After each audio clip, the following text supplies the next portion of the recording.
ፓስተር ታምራት ምንድነው ያወራው ባለፈው? እሱ እኮ አውርቶ ነበረ ትውልድ ግን አልሰማም ብለዋል ብላችሁ አንዳንዶቻችሁ ትመሰክራላችሁ። ለዚህ ነው የመጨረሻው ዘመን የማንቂያ ደወል በየቀኑ እየወጣው ሲጮው የነበርኩት። ይሄ እልቅት ስለታየኝ ነው። እግዚአብሔር ስላሳየኝ ነው። እባካችሁ እንነሳ፣ እባካችሁ ለምድራችን እንጸልይ። ቤተ ክርስቲያን ሆይ ተመለሺ፣ ፓስተሮቻችን ተመለሱ። ይሄ ከኛ ኃጢአት ከኛ በደል ምድር ልትጠፋ ነው እባካችሁ ብዬ በየሮቡ ሲጮው ነበርኩ። ሁላችሁም ታውቁታላችሁ። ይሄ ለእናንተ አዲስ አይደለም። የተባለው ነገር አልቀረምና እግዚአብሔር አንድ ነገር ሲያሳይ አስቀድመን እንድንጸልይ ነው። ለአንድ ሰው ህልሙን ሲያሳይ አስቀድሞ እንዲጸልይ ነው። ጸልዮ የተላከውን የጠላትን ሲስተምን፣ የጠላትን ስብሰባ፣ የጠላትን እቅድን እንድናፈርስ እግዚአብሔር አስቀድሞ ለሴቶችና ለወንዶች በህልም ያሳያል፣ በራእይ ያሳያል፣ በድምጽ ያሰማል። ዛሬ ብዙዎቻችሁ ሰምተን ቁጭ ብለናል። ስለዚህ የአባቴ ብሩካን ከዚህ በኋላ የሚጠበቅ ነገር አለ። ከባድ ነገር ይጠበቃል። ኢዚ አይደለም፣ ቀላል ነገር አይደለም። ጉልበትን ይጠይቃል፣ ጸሎትን ይጠይቃል፣ ጩኸትን ይጠይቃል፣ ምልጃን ይጠይቃል። ግጭቱ ሊቀጥል ነው፣ ሊቀጥል ይችላል። አሁን ሰው ሁሉ እያለ ያለው ይሄ ግጭቱ በኃይል ሊቀጥል ይችላል፣ ሌሎችንም ሀገራትን ሊጋብዝ ይችላል። እነ ቻይናን፣ እነ ሩሲያን፣ እነ ሌሎች ሀገራትን ይሄ ግጭት ሊያነሳሳ ስለሚችል ሰው ሁሉ በአምላኩ፣ ሙስሊሙም በሙስሊሙ፣ ኦርቶዶክስም በኦርቶዶክሱ፣ ፕሮቴስታንትም በእምነቱ ሆኖ ወደ ፈጣሪ እንዲጮህ ዓለም ሁሉ የጸሎት ጥሪ አቅርባለች። የጸሎት ጥሪ አቅርባለች። ግጭቱ ዝም ብሎ የሚቆም ነገር እንዳይመስላችሁ። በተለይ ኢራን ኒውክሌር ከገነባች ወዲህ በቀጥታ ጦርነት ለመጀመር ወስናለች። ይህን ታውቃለች። እስራኤል እንደሚያጠቃት ታውቅ ነበር። ስለዚህ አሁን ይሄ ከተባለ አሜሪካ ሊገባ ነው። አሜሪካ እስራኤልን እንግዲህ እስራኤል ስትነካ አሜሪካ ቁጭ ብላ ታይ። ከዛ በኋላ ወዴት ነገሩ ይሄዳል? ነገሩ ወደ ሶስተኛው ዓለም ጦርነት ገባን ማለት ነው። ስለዚህ እስራኤል በሶሪያ፣ በሊባኖስ፣ በኢራን ውስጥ ወገኖቼ የተለያዩ የውታደርና የኒውክሌር ፖሊሲዎችን በተደጋጋሚ የአየር ጥቃት ስታደርስ ቆይታለች። እስራኤል የት ካላችሁ በሶሪያ ላይ ኒውክሌርን ስታበላሽ ቆይታለች። በሊባኖስ ላይ ባለፈው ስትመታ ነበር። አሁን ኢራን ደበደበች። ስለዚህ የሆነ ነገር አለ፣ እኛ ማናውቀው ነገር የሆነ ነገር እየሆነ ነው። ደግሞ ኢራን አሁን ቀይ መስመር አልፋለች እየተባለ ቀይ መስመር አልፋለች፣ ትውልድን ገላለች እያለች ነው። እስራኤል እየከሰሰች ነው በዓለም በሕጉ መሰረት። ደበደበችኝ፣ ትውልድ ሞቷል፣ ሀገር እየወደመ ነው፣ ጥቃት ተፈጽሞብኛል፣ ከፍተኛ ጥቃት ተፈጽሞብኛል ብላ እስራኤል ዓለም ላሉ ማህበረሰቦች መልእክቱን እያስተላለፈች ነው። ባለፈው ታውቁታላችሁ፣ ሐማስ በጋዛ ውስጥ በእስራኤል ላይ የተፈጸመው ነገር የኢራን እጅ እንዳለበት በትክክል የዓለም ሚዲያዎች ሲያወሩ ነበር። ሂዝቦላ አለ። ሂዝቦላ የሚባል ታጣቂ ቡድን በሊባኖስ በሌሎች በእስራኤል ተቋሞች ላይ ከፍተኛ ጦርነት፣ ከፍተኛ እልቅት ሲያዘጋጅና ሲያስብ የነበሩ እነዚህ አሸባሪ ቡድኖች በጣም ተቋቁሞ በኃይል አብሮ እየሰሩ እንዳለ እስራኤል ደርሳበታለች። ስለዚህ ይህ ምንን ያሳያል? ዋናው ግጭት፣ ዋናው ዓላማ ኢራን እስራኤል መኖርን አትፈልግም። ደግሞ በእግዚአብሔር ቃል ላይ እስራኤል የተስፋይቷ ሀገር እንደሆነች ጌታችን ኢየሱስ ክርስቶስ ተመልሶ የሚመጣባት ሀገር እስራኤል ኢየሩሳሌም ናት።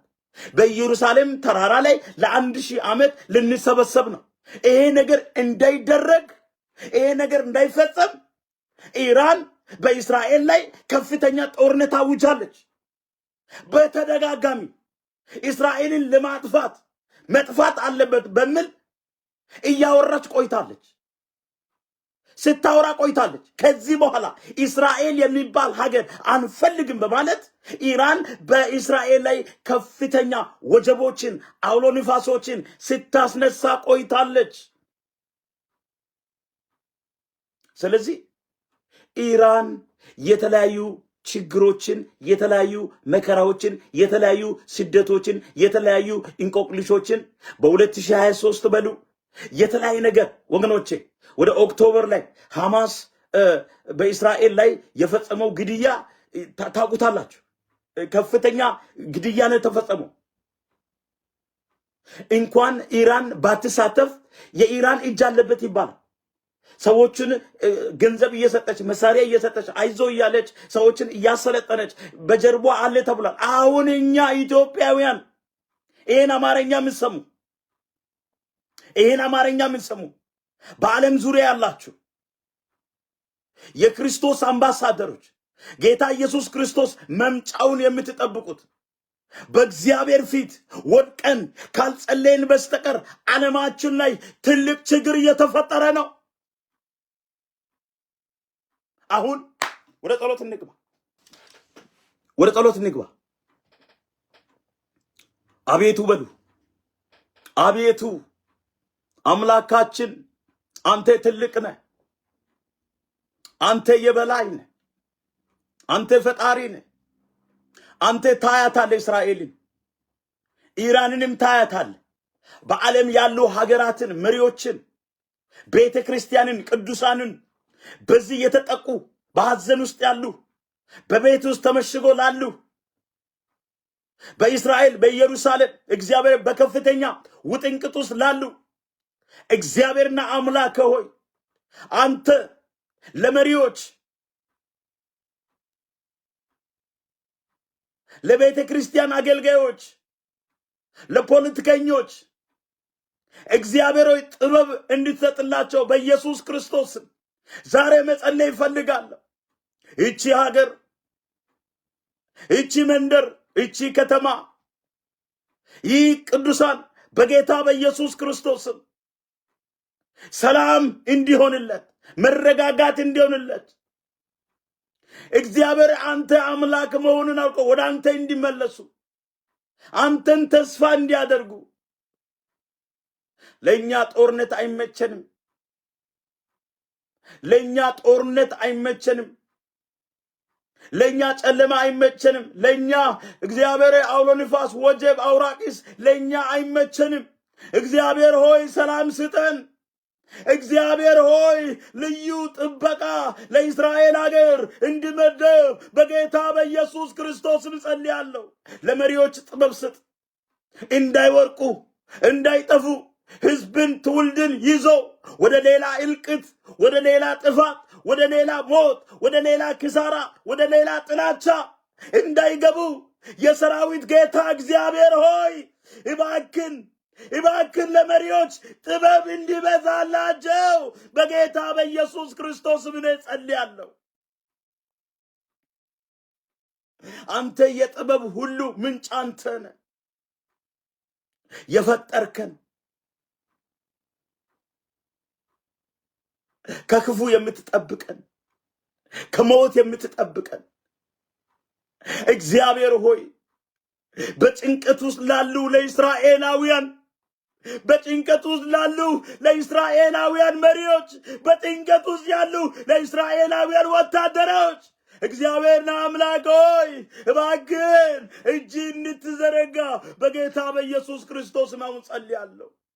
የተጎዱ ፈውስ፣ የወደቁ መነሳት፣ የተሰበሩ የልብ ጥገና ቤተሰብ የሞተባቸው እግዚአብሔር መጽናናት እንዲሆንላቸው በጌታ በኢየሱስ ክርስቶስም ዛሬ በፊት ይጮሃለሁ። እስራኤልን አገር ይዤ እስራኤልን ብተው ተብሎ በቃሉ እንደተጻፈ እስራኤልን የሚጠብቅ አይተኛም ተብሎ እንደተጻፈ በጌታ በኢየሱስም ዛሬ በፊት እንጮሃለን። ዛሬ በፊት እናለቅሳለን። እስራኤልን ከዚህ ከጥፋት፣ ከሞት፣ ከበሽታ፣ ከኒውክሌር፣ ከሰው አልባ አይሮፕላን፣ ከሰው አልባ ኒውክሌር ቦምብ፣ ከሰው አልባ ከድሮኑ እንድትጠብቅ በኢየሱስ ክርስቶስም እንጸልያለን። አባ ሆይ ስማ ጩኸታችን። መንፈስ ቅዱስ አንተ የምትረዳ አምላክ ነህ። በምህረት በቸርነት በይቅርታ ላካታያ ራካንዳላ ቫዴሜን ቴሌበጂራባ ራንጋንዶሎ ቮዲማ ሲያካታያ ላቫዲባ ፕሬሌቬዲና ማሲያንድራ ላቫዲባ we pray for Israel. We pray for Israel. Jadia kata yala bajilaba. We pray for Israel. Mayada kataya. We are going to declare the word of God. Keep Israel peace. Keep peace and a protection on Israel. Jesus, we calling you your name. Comfort them. They are grieving right now. They are crying right now. They are sad. They are in war. There is the people having depressed. The people having a lot of challenge right now. Lord, give them wisdom in mighty name of Jesus. Comfort them right now. We are asking you, Lord Jesus, send your angels to Israel right now. Healing the wounded people there. The wounded people. ወገኖቼ የቆሰሉ ሰዎች አሉ። በዚህ በሰው አልባ አውሮፕላኖች፣ በሰው አልባ ድሮኖች፣ በሰው አልባ መሳሪያዎች የቆሰሉ እግር የተቆረጠ እጅ የተቆረጠ የተለያየ ጉዳት ውስጥ ያሉ በጣም የቆሰሉ wounded people እንዳለ መጻያውላችሁ ሚዲያ ላይ እየሰማን ነው። እግዚአብሔር አምላክ healing in mighty name of Jesus. healing በኢየሱስም አሁን የፈውስ እጆች እንዲዘረጉ እግዚአብሔር ሆይ በእውነት መፈወስ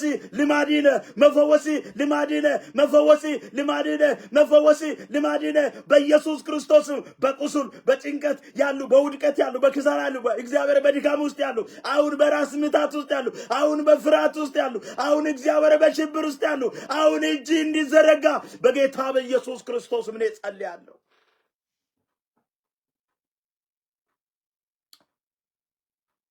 The gospel to shine in Israel. The gospel has protect Israelites. The gospel have the blade of Jesus. Rakanda la vadiba, pradia la vademia, eragadiba la vajira balabajolo loloboria, rakanda la vadinama. Jesus, you are the great physician. You are the great healing. You are the great scientist. You are the great doctor. You are the great medicine. We are praying for Israelites. Healing right now. In mighty name of Jesus. አሁን የፈውስ ክንዶች እንዲዘረጉ ለእስራኤላውያን በኢየሱስ ክርስቶስ ምን ጸልያለን። እግዚአብሔር ሆይ በዓለም ላሉ ክርስቲያኖች ወደ አንድነት እንዲመጡ በዚህ በችግር ጊዜ በዚህ በመከራ ጊዜ ፓስተሮች ወደ አንድነት እንዲመጡ ቤተ ክርስቲያን ወደ አንድነት እንዲመጣ ክርስቲያን ሀገሮች ወደ አንድነት ወደ መያያዝ ወደ ፍቅር ወደ መተባበር ወደ መተሳሰብ እግዚአብሔር ሆይ አንድ ላይ ወደ ፍቅር እንዲመጡ አሁን በኢየሱስ ክርስቶስ እንጸልያለሁ።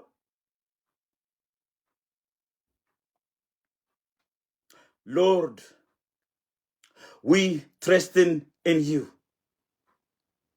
We trust in you. We trust in you. We trust in you. Lord Jesus, healing, deliverance, protection, in mighty name of Jesus.